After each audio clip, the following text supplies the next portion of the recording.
quando o Espírito de Deus toma a boca do mensageiro, a palavra produz o resultado para o qual foi mandada. Acompanhe agora mais uma inédita mensagem de paz e vida, ministrada pelo pastor Joanribe Palharim. Abra o seu coração e faça mais do que ouvir. Tome posse, pois esta palavra é para você.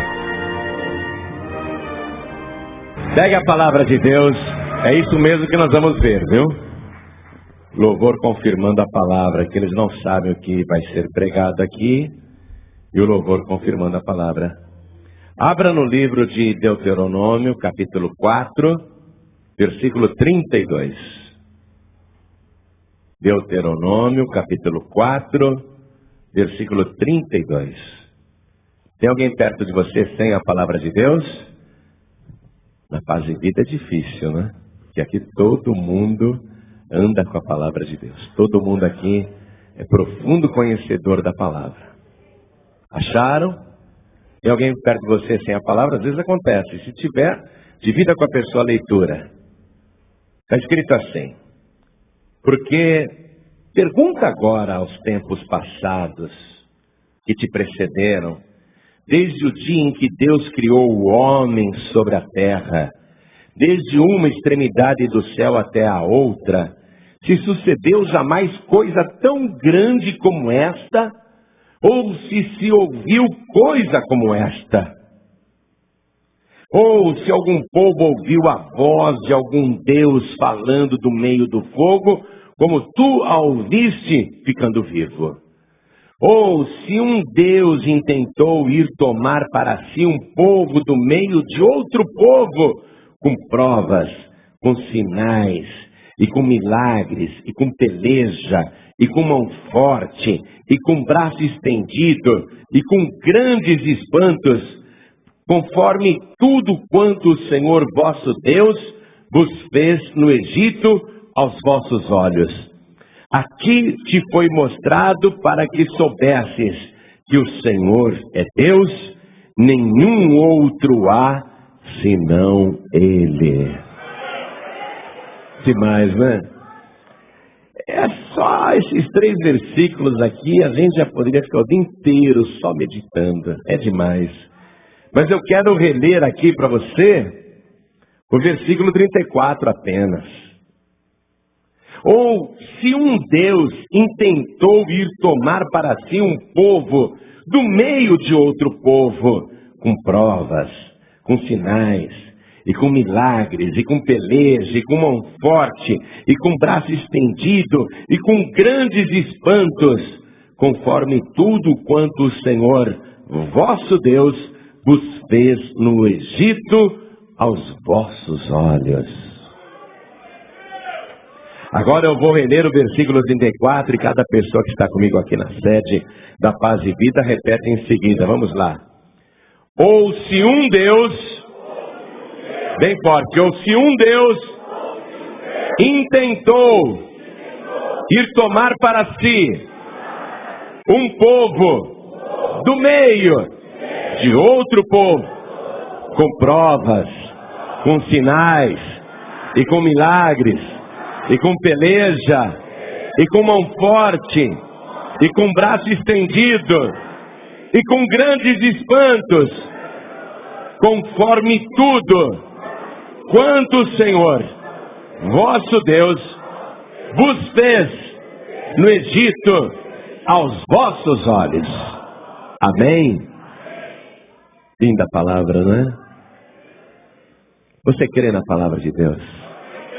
Você crê que há somente um Deus, um único Senhor? Crê mesmo? Crê que esta é a palavra deste Deus? Então desocupe as tuas mãos e vamos dar a melhor salva de palmas para este único e verdadeiro Deus. Vamos aplaudir muito, igreja, aplaudir bastante. Enquanto você aplaude, abra a tua boca e diga glória, glória, glória ao teu nome, Senhor. Isso, vai aplaudindo e glorificando. Pai querido e Deus amado, único e verdadeiro Deus, recebe todo esse louvor do teu povo e sobre cada vida que te glorifica. Derrama a tua bênção, a tua virtude, o teu poder. Agora, Pai Santo, manda o teu Espírito, tome a boca do pregador, tome os lábios do mensageiro, envia a tua palavra com poder e autoridade, e que a tua palavra vá e produza o resultado para o qual está sendo mandada, em nome do Senhor Jesus. Diga amém, Jesus. Glória a Deus. Poder se assentar. Abraão foi o primeiro judeu, podemos dizer, ainda que ele fosse babilônio. E ele saiu da Babilônia para ir para a terra que Deus tinha mandado. Foi pai aos 100 anos de idade e gerou um filho chamado Isaac. Isaac também gerou filhos, Jacó e Esaú. Mas foi Jacó que quis a primogenitura. Ele disse: isso é muito santo, isso é muito maravilhoso, eu quero a primogenitura para mim. O Esaú desprezou as primícias, desprezou a santidade, desprezou o que Deus tinha de bom, de melhor para o primogênito. Mas Jacó não, Jacó quis a bênção para ele, lutou por ela, fez de tudo, usou até meios ilícitos para isso, aprendeu a duras penas, mas até que enfim se converteu e foi abençoado por Deus. Teve 12 filhos que deram origem às 12 tribos de Israel. Esses irmãos um dia traíram o caçula e o venderam como escravo para o Egito. E José ficou no Egito e foi alçado por Deus a vice-faraó e se tornou o segundo homem mais poderoso do mundo naquela época. E quando finalmente Jacó e seus filhos reencontram José no Egito, o José diz: venham todos morar aqui, porque eu vou cuidar de vocês. Tem uma grande crise no mundo, uma grande fome no planeta, mas eu vou cuidar de todos. Eu vou cuidar do pai, eu vou cuidar dos meus irmãos, eu vou cuidar das minhas cunhadas, eu vou cuidar dos meus sobrinhos, eu vou cuidar de todos aqui no Egito. E eles se mudaram para o Egito, 70 pessoas se mudaram para o Egito e ficaram morando lá em grande fartura. Mas depois aquele faraó que era amigo de José, que admirava José, morreu, e o seu sucessor não conhecia o Deus de José, não teve experiências com o Deus de José. O José também tinha morrido, e o novo faraó achou que aquele povo hebreu no Egito estava se multiplicando demais. Pareciam formigas, cresciam muito. Então ele resolveu escravizar aquele povo e colocou debaixo de ferros, correntes e trabalho forçado. E assim o povo foi escravizado. A descendência de Abraão foi escravizada no Egito e vai ficar ali no Egito como escrava, toda a descendência de Abraão escravizada por 430 anos. Até que Deus provê um libertador chamado Moisés, e Deus diz: pode ir porque eu serei contigo.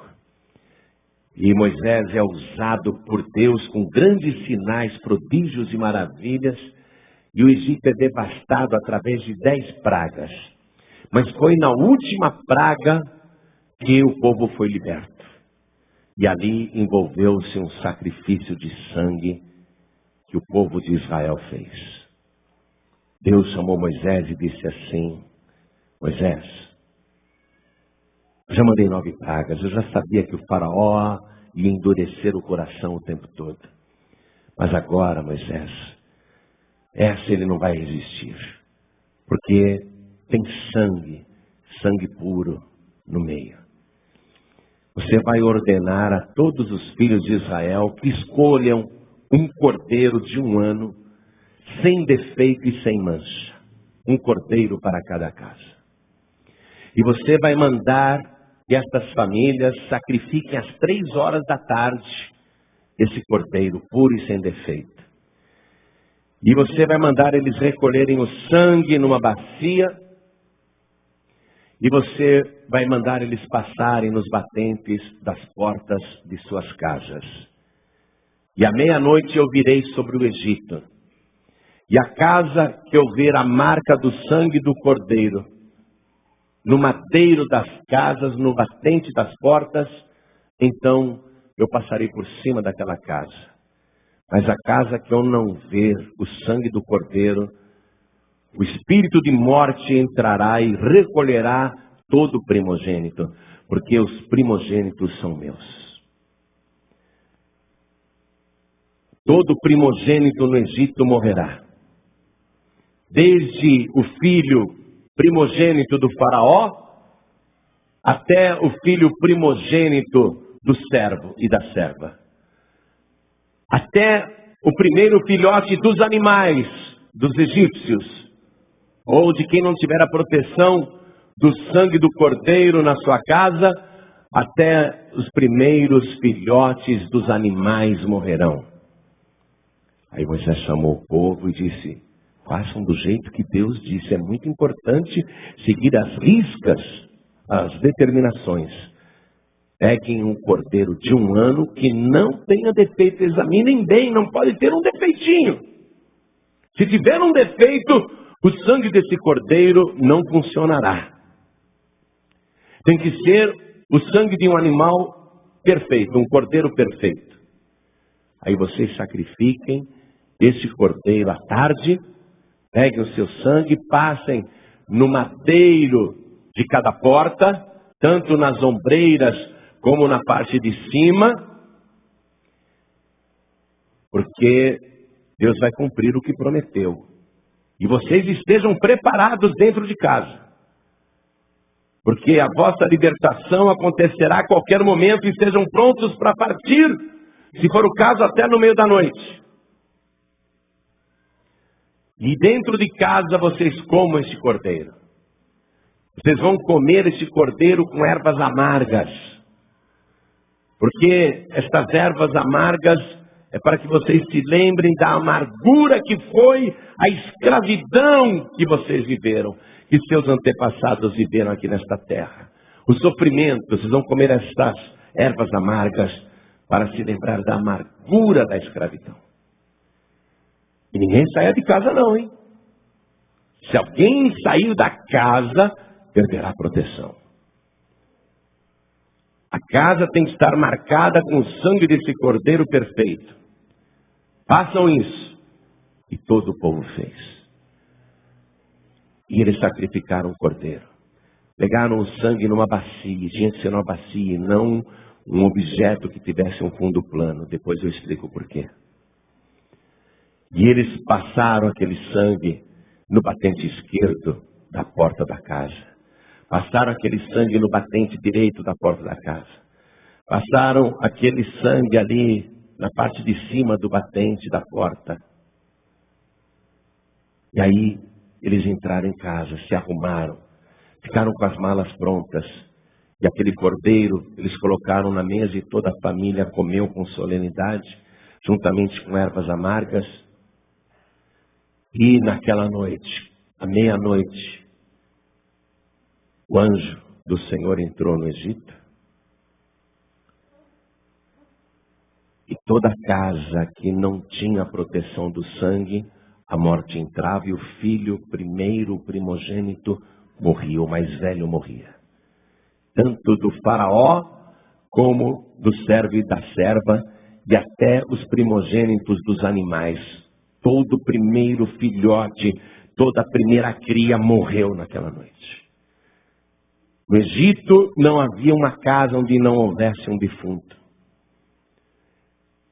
No meio da criação dos animais dos egípcios, vários e vários animais mortos inexplicavelmente, e eram sempre os primogênitos, os primeiros filhotes. Naquela noite, o choro no Egito foi muito grande. Faraó mandou então chamar Moisés e disse: vocês estão livres. Podem ir servir o vosso Deus. E quando soou a trombeta que eles estavam livres, o sinal, no meio daquele choro dos egípcios, escutou-se uma trombeta.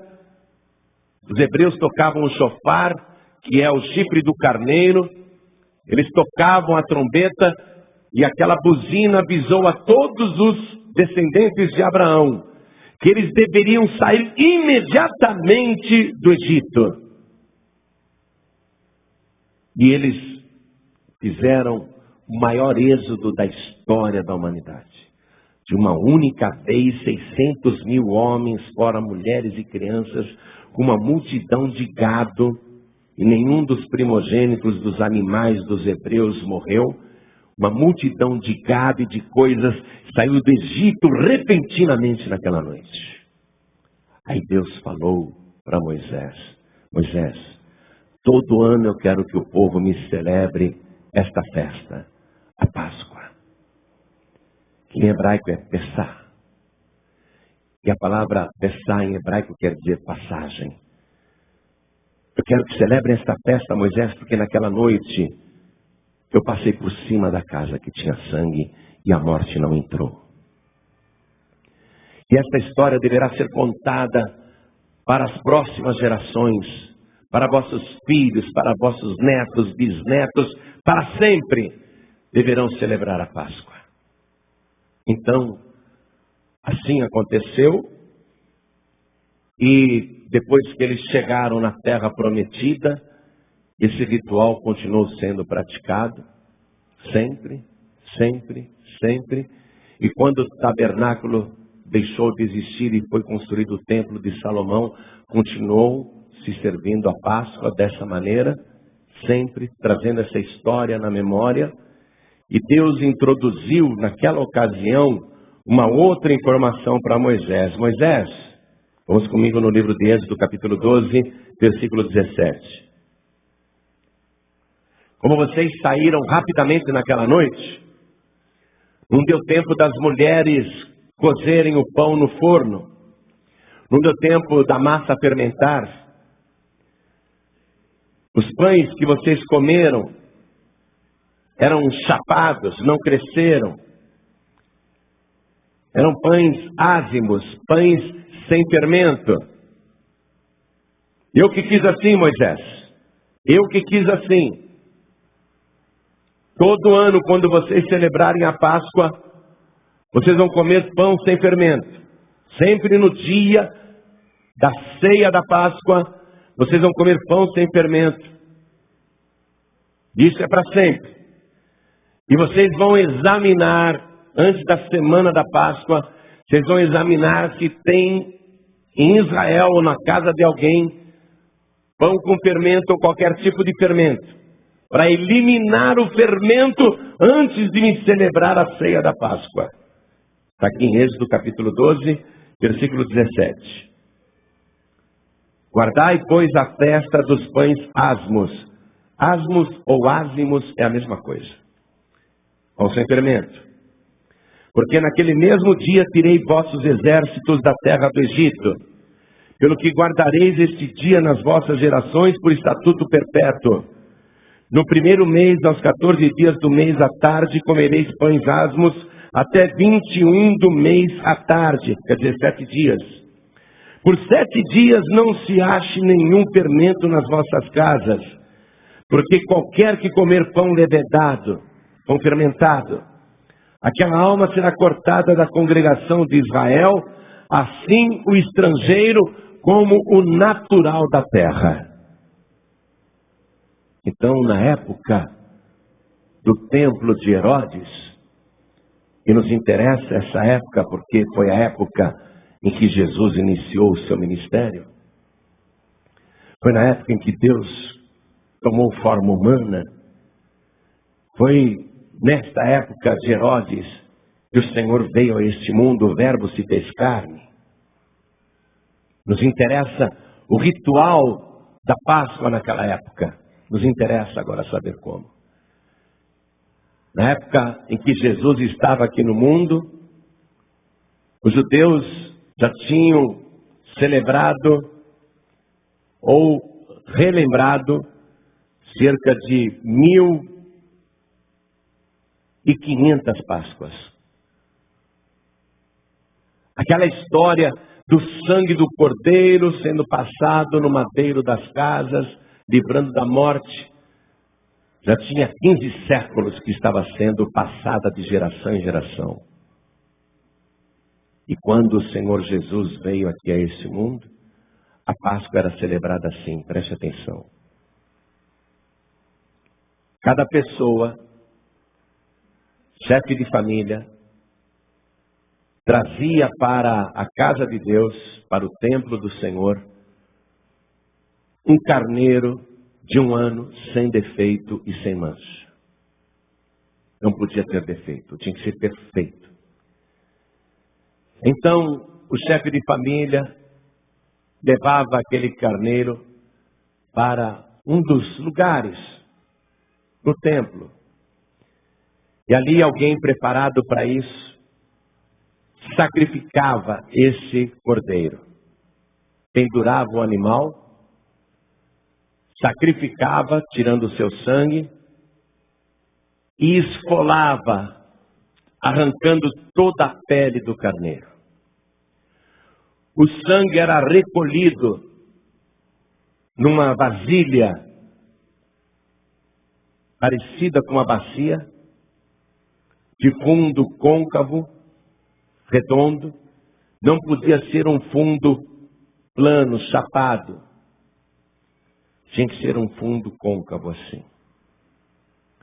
E aí aquele sangue daquele cordeiro era dado para os sacerdotes, que levavam até o altar do templo. E aí eles pegavam aquele sangue e derramavam na base do altar. Aí o pecador estava perdoado, protegido. E aquele carneiro que foi esfolado, que foi sangrado até tirar todo o sangue dele, que não tinha mais sangue no seu cadáver, aquele carneiro era entregue para o adorador, para o chefe de família que o tinha trazido. E aí esse chefe de família assava esse animal e comia com a sua família, com ervas amargas, contando a história do Egito, contando a história da escravidão, como que eles foram libertos daquela opressão.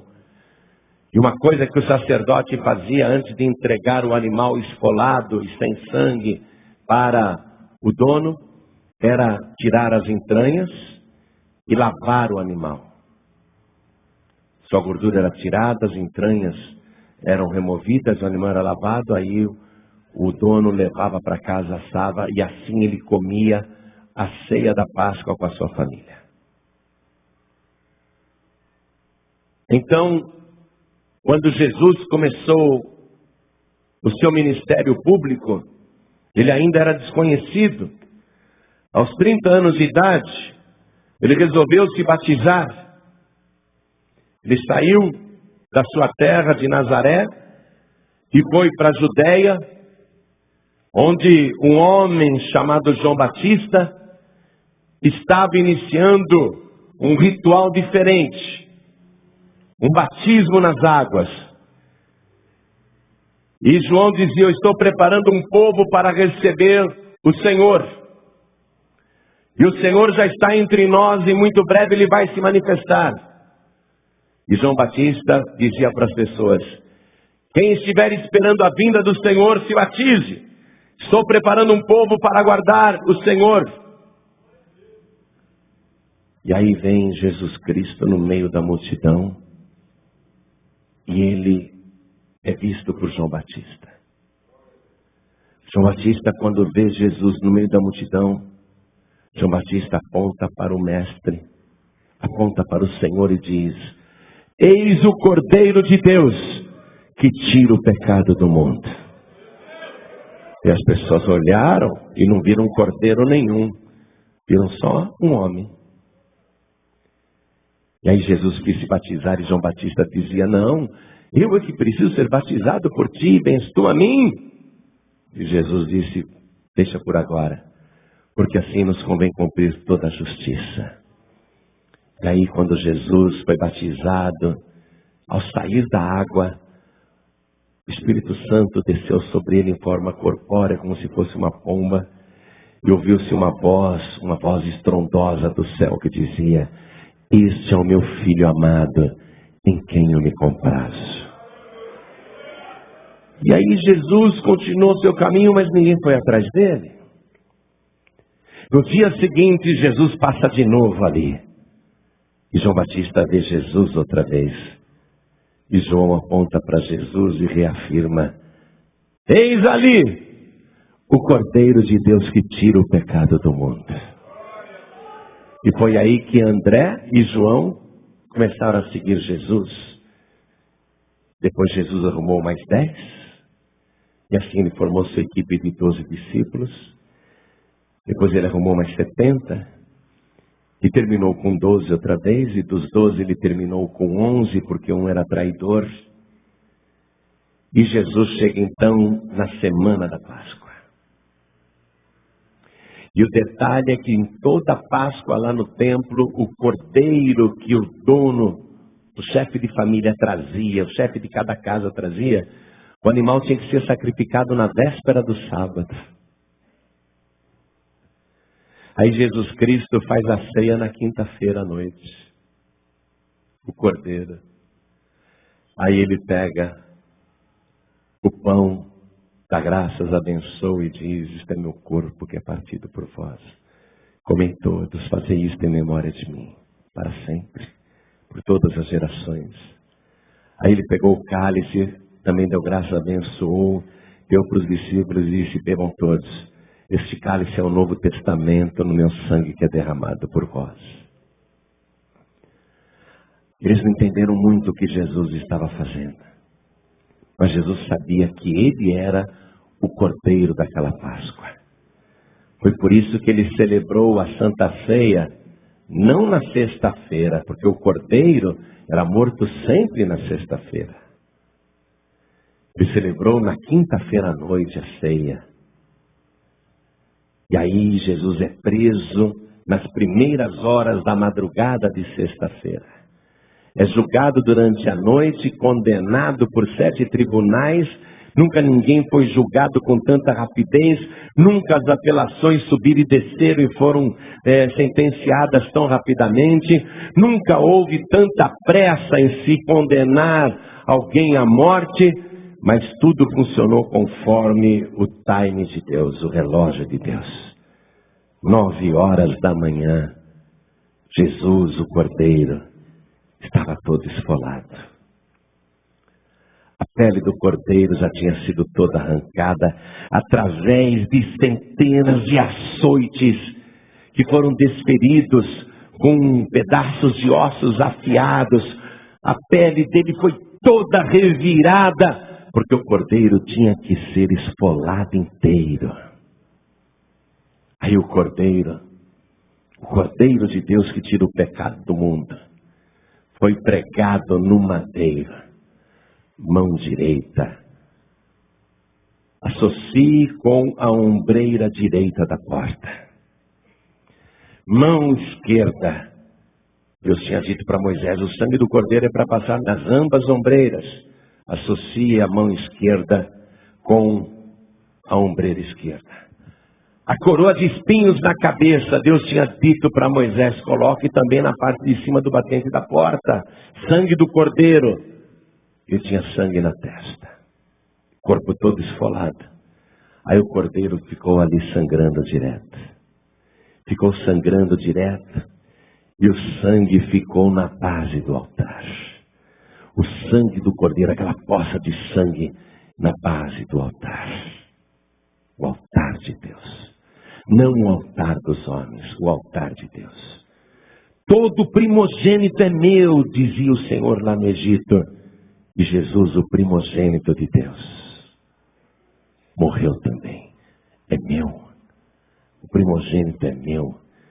E se ele é o meu primogênito, é porque eu vou ter o segundo, vou ter o terceiro, vou ter o quarto, vou ter o quinto, vou ter o sexto, vou ter 1.000, vou ter 2.000, vou ter 1 milhão, vou ter 10 milhões, vou ter 100 milhões, eu vou ter 1 bilhão, eu vou ter milhões de milhões. Mas ele é o primogênito.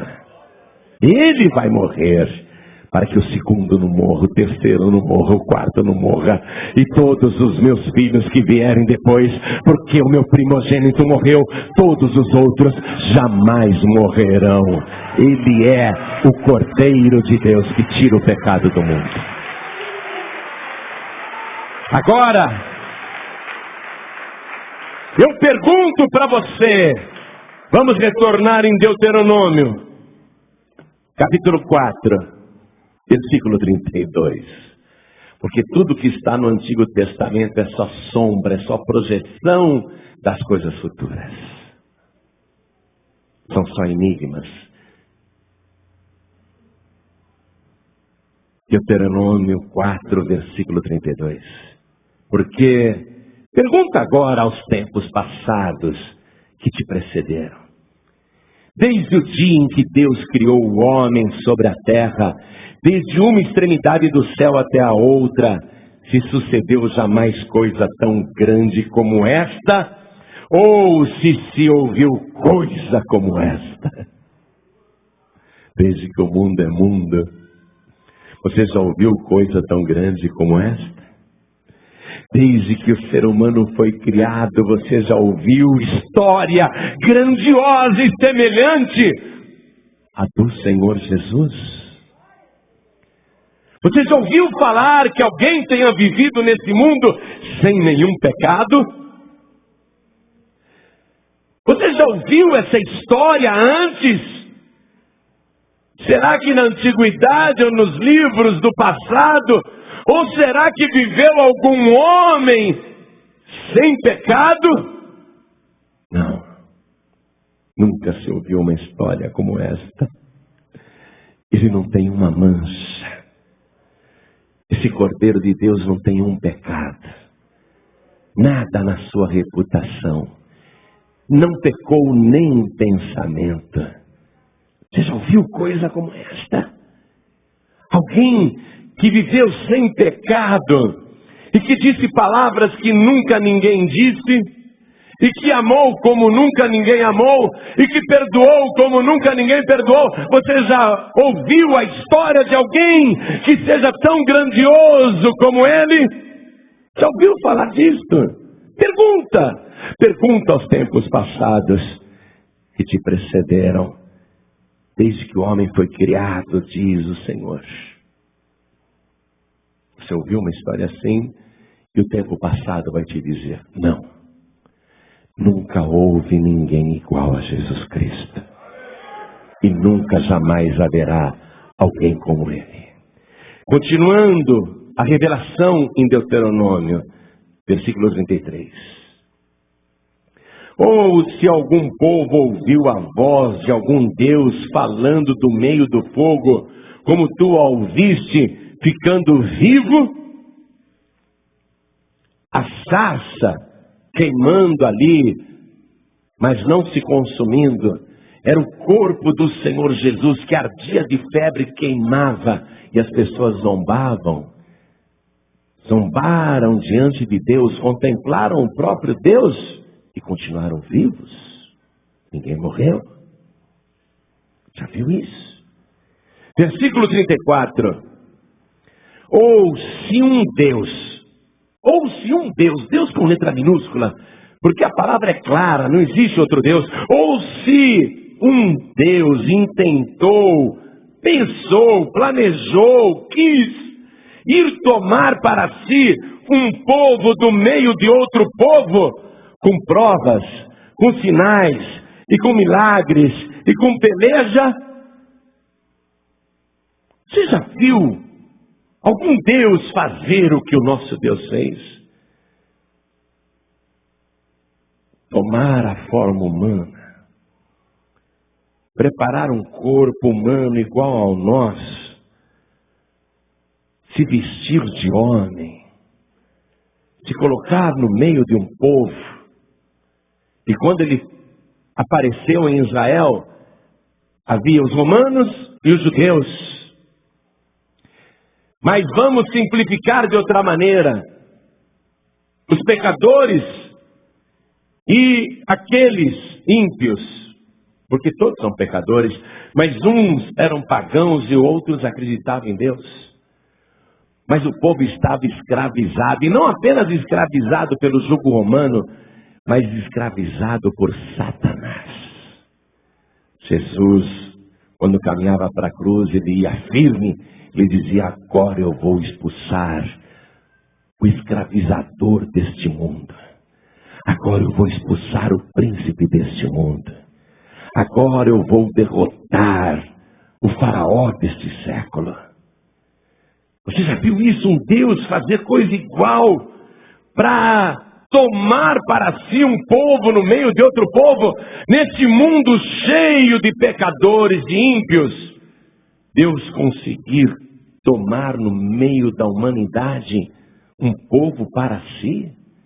Você já viu algum Deus em tentar fazer isso? Eu vou tirar o meu povo do meio do planeta, do meio da humanidade, do meio dos ímpios. Eu vou tirar o meu povo. Você já viu isso? Com provas, ele provou por sinais que nunca ninguém fez, com maravilhas que nunca ninguém realizou, por milagres que nunca qualquer profeta havia feito. Ele provou que ele tinha poder e autoridade para isso. Fez milagres que nunca ninguém fez, sinais que nunca ninguém realizou, e provou quem ele é. Andou sobre as águas, acalmou tempestades, falou com árvores, levantou defuntos da morte, parou funerais, interrompeu enterros, levantou pessoas que estavam mortas e podres há 4 dias, ressuscitou Lázaro. Ele provou que ele é o próprio Deus.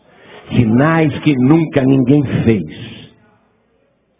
Você já viu algum Deus fazer isso? Tomar para si um povo do meio de outro povo, conseguir tirar desse planeta o seu povo, com sinais, com milagres, com prodígios, com provas. E aqui diz aqui, continuando o versículo 34, estou no meio. E com mão forte, e com braço estendido, e com grandes espantos, conforme tudo quanto o Senhor vosso Deus vos fez. E aqui eu paro, porque Israel viu a mão forte do Senhor, o braço estendido de Deus. Até hoje, quando eles celebram a Páscoa, eles dizem exatamente estas coisas. Com mão forte, com braço estendido, Deus nos tirou da escravidão do Egito e nos levou para a terra que mana leite e mel e fez de nós o seu povo particular. E é isso que eles comemoram na Páscoa deles. Mas a Páscoa deles é um símbolo, é uma sombra da nossa Páscoa. Porque o Novo Testamento diz que Jesus é a nossa Páscoa. Nem Moisés fez o que Jesus fez. Agora, com mão forte e braço estendido. Já que Jesus veio com mão forte e começou a dar bofetadas em todo mundo? Será que Jesus, com mão forte, segurando uma espada, derrotou o exército romano e derrotou o inferno? Será que foi com um braço forte e um escudo que ele combateu o pecado, guerreou? A mão forte do Senhor e o braço forte que nos libertou da escravidão do diabo não foi manifestada pela força humana. A mão forte do Senhor e o braço estendido estavam ali, no madeiro, na cruz do Calvário. Mão forte para dizer em pensamento, para dizer com ele mesmo: a dor é grande, mas pode colocar os pregos. Eu tenho mão forte para segurar a marreta. Eu tenho mão forte para segurar a mão do soldado romano. Eu tenho mão forte para impedir que coloquem esse prego nas minhas mãos. Mas eu demonstro que a minha mão é forte, dizendo: pode enfiar os pregos, porque eu aguento. Mão forte para aguentar ser pendurado no madeiro.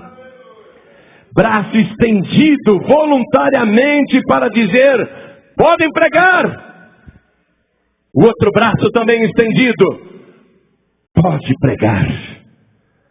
Mão forte e braço estendido. E foi assim, com mão forte e braço estendido, e com pés pés também pregados, pés fortes, pés firmes, que o Senhor Jesus pisou na cabeça de Satanás, e com a sua mão forte e o braço estendido, Ele nos libertou do poder das trevas, Ele nos libertou do poder da morte, Ele nos libertou do império da morte, do império do inferno, com mão forte e com braço estendido. Quando os judeus lá esfolavam o carneiro, sem defeito e sem mancha, o cordeiro, sem defeito e sem mancha, arrancavam a pele, recolhiam o sangue ali, com aquela bacia que não tinha fundo plano, porque eles tinham que pegar aquele sangue e levar correndo até o altar, e a fila era grande, e eles tinham que ficar mexendo o sangue assim, ó, para o sangue não coagular. Por isso que tinha que ser uma bacia côncava, por isso que tinha que ser um recipiente que não tivesse um fundo chapado. Eles ficavam assim, ó, na fila, esperando a vez de chegar ali e derramar um sangue vivo ainda, não um sangue coagulado na base do altar. E eu quero te declarar isso, meu querido e minha querida. O sangue de Jesus escorreu pelo madeiro, escorreu até a base da cruz, inundou a terra, e aquele sangue precioso, aquele sangue verdadeiro, aquele sangue puro, aquele sangue único, você já ouviu falar isso na antiguidade? Um sangue sem pecado. Aquele sangue não coagulou, aquele sangue não estragou, porque aquele sangue é poderoso e está vivo, e a prova de que ele é um sangue vivo é que todos nós estamos lavados e remidos pelo sangue de Jesus. Esse sangue que não coagulou e jamais coagulará, porque o dono deste sangue está vivo pelos séculos dos séculos. O sangue de Jesus é o sangue puro e vivo que nos liberta da escravidão de Satanás. Deus, o próprio Deus, veio a este mundo e através do seu sangue, Ele retira o seu povo do meio da própria humanidade. Ele resgata pessoas. E é interessante que este Deus, Ele pega até ímpios e resgata do meio da impiedade. Esse Deus, Ele pega pecadores e resgata do meio do pecado. Ele consegue separar um povo para si do meio desta humanidade. Você já ouviu que algum Deus tentou fazer isso e fez? Não. Não há registro e jamais haverá. Jesus Cristo é o nosso único e verdadeiro Senhor. Há outro Senhor? Há outro Deus? Não, não há outro Deus, não há outro Senhor.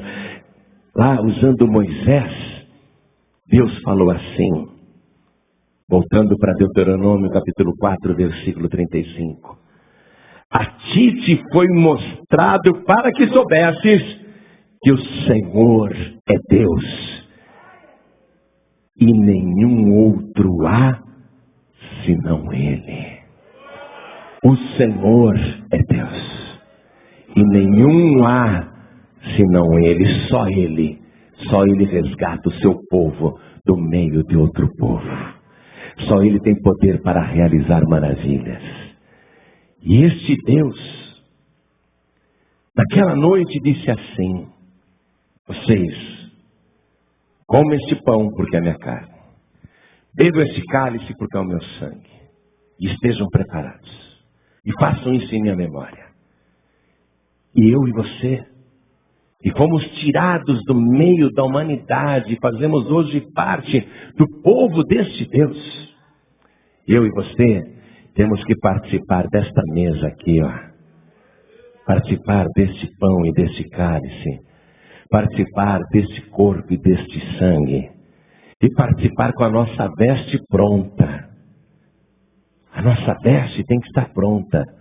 Não é uma veste qualquer, não é a roupa de domingo, não. É a roupa branca, resplandecente, a vestidura lavada pelo sangue do Cordeiro.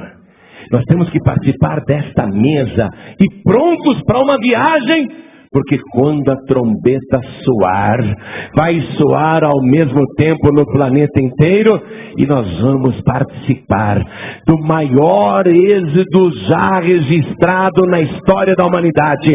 Muito maior do que o êxodo do povo de Israel do Egito para a terra prometida. Porque nós vamos sair deste mundo diretamente para a Canaã celestial.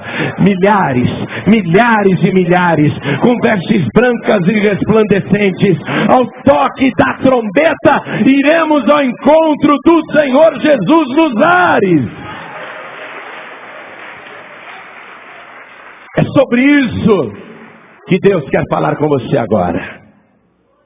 É sobre isso. Jesus é a nossa Páscoa. Jesus é o nosso Deus e Ele provou isso. Quando os judeus no mundo todo vão celebrar a Páscoa, cada chefe de família tem que acender uma vela.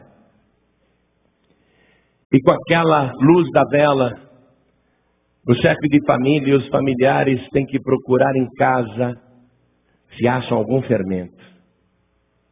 Eles têm que procurar isso antes de participar da ceia da Páscoa dos judeus.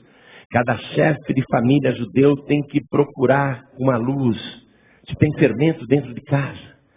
Ele tem que examinar atentamente, procurar atentamente. E se tiver fermento, ele tem que eliminar totalmente.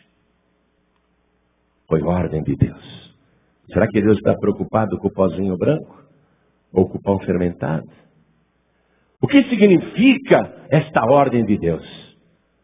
Aquilo que o apóstolo Paulo escreveu na instrução da Santa Ceia. Examine-se o homem a si mesmo, e depois coma deste pão e beba deste cálice. O teu corpo é a casa do Espírito Santo. O teu corpo é a casa onde habita a tua alma. Antes de participar desta mesa, você tem que ver se há fermento dentro de você. O fermento na palavra de Deus é o símbolo do pecado.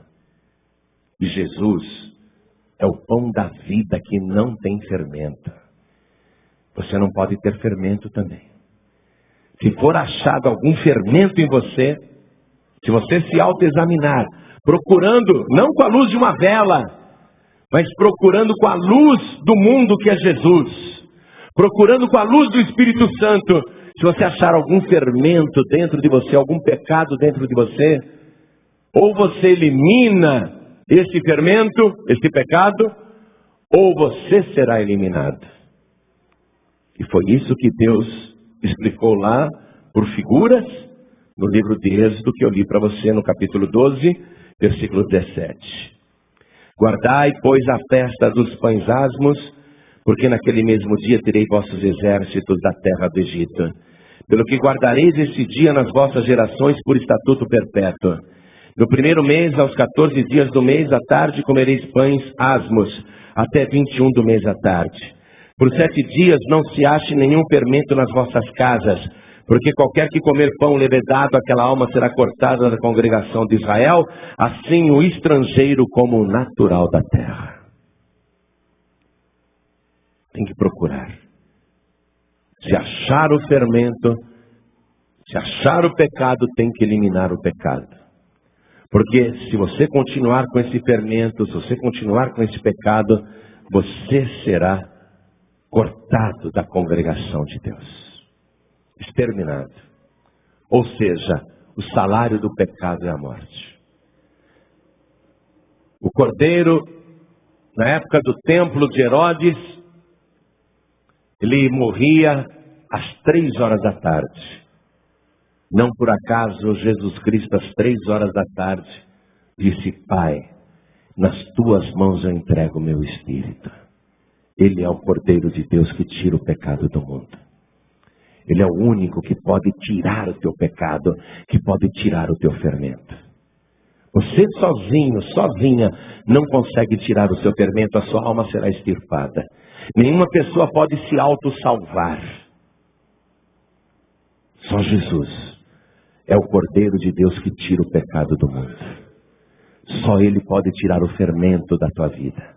Então toda a igreja fique de pé agora. Ou você recebe Jesus como Deus.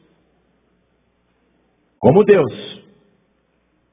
Não como as testemunhas de Jeová recebem, como um mini Deus. Inclusive morto. Os testemunhos de Jeová pregam que o cadáver de Jesus foi retirado da sepultura pelo próprio Jeová e está guardado para o dia do juízo final, quer dizer, sangue coagulado. Mas o sangue do nosso Senhor não coagulou, porque o dono do sangue está vivo pelos séculos dos séculos. Você tem que receber Jesus como teu único, suficiente, exclusivo e eterno Salvador e crer nele como Deus, porque não há outro. Lá no Antigo Testamento já estava declarado, Deus te mostrou tudo isso para que você saiba que só o Senhor é Deus e não há outro além dele. O Senhor é Deus. Você tem que receber Jesus agora, desta maneira, crer nele desta maneira, porque não há ninguém semelhante a ele. Você entrega a tua vida para Jesus, e esse pecado que você não consegue tirar da sua vida, Jesus vai tirar para você. Porque Ele é o Cordeiro de Deus que tira o pecado do mundo, Ele vai tirar o teu pecado. Quantos aqui querem receber Jesus Cristo, Filho de Deus, como único, suficiente, exclusivo e eterno Salvador? Quem quer, erga a mão direita assim bem alto. Todos que querem, erga a mão bem alto assim. Todos que ergueram as mãos, saiam dos seus lugares, peçam licença para as pessoas e venham aqui para frente em nome de Jesus. Vamos aplaudir muito ao nosso Deus, porque não há outro Deus igual a Ele. E olha que coisa linda, a pessoa chega e já vai se ajoelhando, nem mandei. A pessoa chega e já vai se ajoelhando, olha que coisa linda. Porque Ele é Deus, Ele é o Senhor, e diante dEle todo joelho se dobrará um dia. E toda língua confessará que Jesus Cristo é o Senhor, para a glória de Deus Pai. Eu quero chamar aqui na frente, eu vou ficar de joelhos, para que ninguém passe lá na calçada e pense que esse povo aqui está se ajoelhando para mim. Todos nós estamos ajoelhados para o Senhor. Eu quero chamar aqui na frente você que está sem igreja, e você que está afastado, você que está afastada. Eu estou te chamando urgente para vir à casa do Pai. Porque você não sabe se é esta noite em que a tribulação começará na terra e o arrebatamento da igreja acontecerá.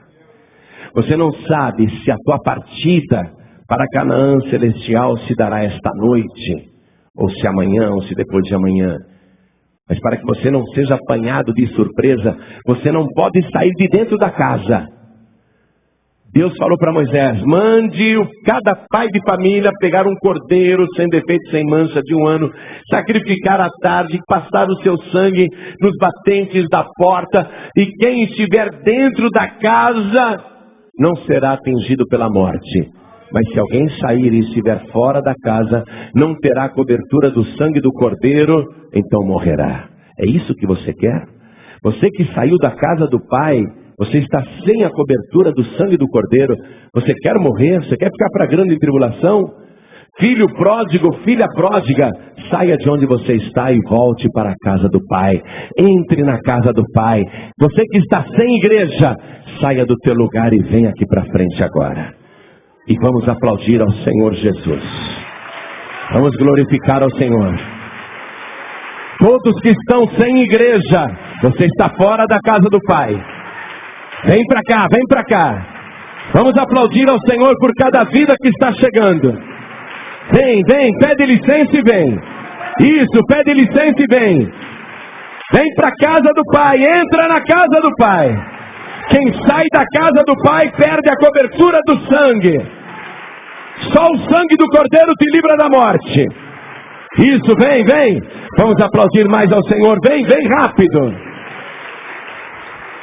Eu quero chamar também você que está afastado, estando dentro da casa. Como que é isso, pastor? Você não saiu da casa. Está dentro da casa. Mas ao mesmo tempo está fora. Você está na igreja, mas está fazendo coisas que não condizem com o comportamento dos filhos de Deus, do povo de Deus. E bem-aventurado é o pecador e a pecadora que tem a coragem de se apresentar diante de Deus e pedir perdão porque pecou. Estou falando com filhos que estão dentro da casa, mas que estão com a consciência culpada por causa que há pecado na sua vida, tem fermento na sua vida. Só um tira o teu fermento. Se você falar, não, eu aqui mesmo me viro, esse pecado vai continuar morando em você. Se você vier aqui na frente, o Cordeiro de Deus, que tira o pecado do mundo, ele vai tirar todo o teu pecado, ele vai tirar o teu fermento. Está sentindo o desejo de vir? Então venha, porque é o Espírito Santo que está te chamando. Venha. Vamos aplaudir e louvar a esse único e verdadeiro Deus. Porque Ele veio para tirar um povo do meio de outro povo. E breve isso se cumprirá de maneira definitiva através do arrebatamento da igreja. Vamos aplaudir mais ao nome do Senhor Jesus, igreja. Quero falar com você que está assistindo esta mensagem porque alguém, um pregador do telhado, falou assim: assiste esse DVD, e te deram esse DVD para você assistir. Quer entregar a vida para Jesus, voltar para Jesus? Quer que Ele tire o seu fermento, o seu pecado? Então se ajoelhe ao lado aí do seu aparelho de DVD, ao lado do seu aparelho de TV. Você que está ouvindo porque alguém te entregou um CD, gravou a mensagem e te deu, ou você que está ouvindo em uma das centenas de emissoras de rádios do Brasil, ou de Portugal, de Moçambique, de Angola, da Guiné-Bissau, de Cabo Verde, da Guiana Francesa, da Argentina, do Uruguai, do Paraguai. Você que está nos ouvindo em uma rádio agora, pode ser na cadeia, pode ser no hospital, pode ser em casa, pode ser no trabalho. Quer entregar a vida para Jesus, voltar para o Senhor, quer que Ele arranque o teu fermento, quer que Ele tire o teu pecado, só Ele tem poder para isso. Então se ajoelhe ao lado do teu rádio.